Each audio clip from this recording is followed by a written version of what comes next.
അങ്ങനെ എല്ലാവരും പോണ വിഷമത്തിലിരിക്കുകയാണ് നമ്മുടെ മാമച്ചനും ഗ്രേസിയമ്മയും.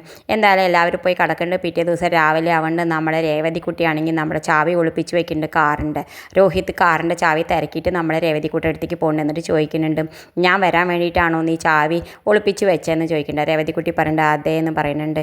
എന്തായാലും നമ്മുടെ രേവതിക്കുട്ടിയോട് പറയുന്നുണ്ട് ചാവി തായോ എന്ന് പറയുന്നുണ്ട്. രോഹിത് ചാവി കൊടുക്കുന്നുണ്ട്. ആ സമയത്ത് നമ്മുടെ രേവതിക്കുട്ടി പറയുന്നുണ്ട്, ഞാൻ ഇത്രയും കാലം ഇയാളൊരു മൊഷടനാണെന്നാണ് വിചാരിച്ചതെന്ന് പറയുന്നുണ്ട്. ആ സമയത്ത് നമ്മുടെ രോഹിത് ചോദിക്കുന്നുണ്ട്, ഇപ്പം ആ ധാരണ മാറിയോ എന്ന് ചോദിക്കുന്നുണ്ട്. ഇപ്പോൾ കുഴപ്പമില്ല, ഇപ്പോൾ ഭേദമായി വരുന്നുണ്ട്, ഇയാളൊരു സ്മാർട്ടാണ്, അലീന ചേച്ചിക്ക് പറ്റിയ അനിയനാണ് എന്നൊക്കെ പറയുന്നുണ്ട്. എന്തായാലും നമ്മുടെ രോഹിത് ചാവി വാങ്ങിയിട്ട് നമ്മുടെ രേവതി കുട്ടിയോടെയും താഴെ കൂട്ടിയിട്ട് പോകുന്നുണ്ട്. ആ സമയത്ത് നമ്മുടെ അലീന ചോദിക്കുന്നുണ്ട്, എവിടേക്കാണ് രോഹിത് പോയേ ചോദിക്കുന്നുണ്ട്. ഞാൻ ആ ചാവി തപ്പാൻ പോയതാ ചേച്ചിയെ പറയുന്നുണ്ട്. ആ തപ്പണ കൂട്ടത്തിൽ ഇവിടെയും തപ്പിക്കൊണ്ടു വന്നതാണോ എന്ന് ചോദിക്കുന്നുണ്ട് നമ്മുടെ രേവതി കുട്ടിയെ കണ്ടിട്ട്. അപ്പം നമ്മുടെ രോഹിത് ചിരിക്കുന്നുണ്ട്.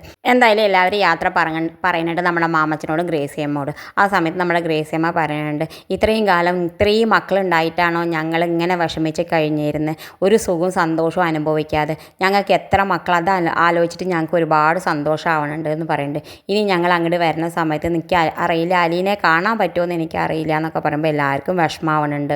എന്നിട്ട് എല്ലാവരും യാത്രയൊക്കെ പറഞ്ഞിട്ട് സന്തോഷത്തോടുകൂടി ഇറങ്ങുന്നുണ്ട്. നമ്മളെ രോഹിത്താണെങ്കിൽ 1000 വട്ടം തിരിഞ്ഞ് നമ്മളെ രേവതിക്കുട്ടിയെ നോക്കിയിട്ട് പോകുന്നുണ്ട്. അവൻ എത്ര രേവതിക്കുട്ടിയെ നോക്കിയാലും മതിയാവണില്ല.